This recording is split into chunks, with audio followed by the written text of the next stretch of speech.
আসসালামু আলাইকুম প্রিয় দর্শক, আমরা যারা মরিচ চাষ করি এভাবে মরিচ চাষের জন্য এভাবে আমরা বেডে চারা তৈরি করি। প্রথমে আমরা চারা তৈরি করার সময় মরিচ গাছের যে চারাগুলি থাকে সেই চারাগুলির মধ্যে কিছু সমস্যা দেখতে পাই।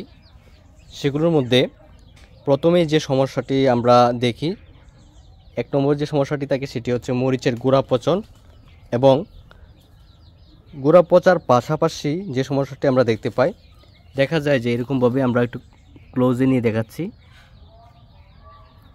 দেখুন এরকমভাবে কিছু কিছু চারার মাথা কুঁকড়ে যায়, অর্থাৎ কিছু কিছু চারার মাথা এভাবে নিচের দিকে দেখবেন কুঁকড়ানো অবস্থায় থাকে, এবং উপরের যে কচি ডগাটা আছে সেটি কুঁকড়ানো অবস্থায় থাকে। তো সাধারণত বেশ কয়েকটি কারণে মরিচের চারার এরকম কুঁকড়ানো অবস্থা থাকে। প্রথম যে কারণটি বলবো সেটি হচ্ছে মাকড়ের আক্রমণ।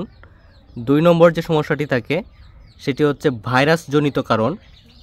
3 নম্বর যে কারণ থাকে সেটি হচ্ছে পর্যাপ্ত পুষ্টি উপাদানের ঘাটতি। তো প্রথম যে কারণটি থাকবে, যদি মাকড়ের আক্রমণ আপনারা দেখতে পান সেক্ষেত্রে আপনারা বার্টিম্যাক ওষুধটি যদি স্প্রে করে রাখেন তাহলে এই কুঁকড়ানো সমস্যার সমাধান হবে।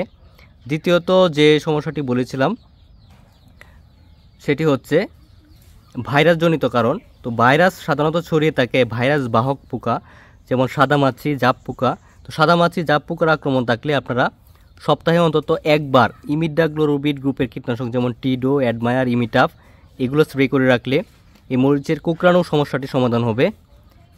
তৃতীয়ত যে সমস্যাটি বলেছিলাম সেটি হচ্ছে পর্যাপ্ত পুষ্টি উপাদানের ঘাটতির জন্য এরকম মরিচের চারার মাথা কুঁকড়ে যায়।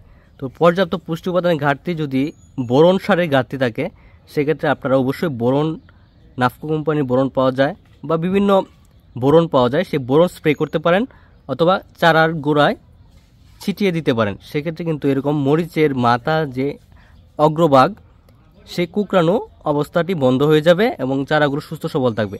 তো আপনারা অবশ্যই এই স্টেপগুলো ফলো করবেন, আপনাদের মরিচের চারাগুলো অনেক সুস্থ থাকবে।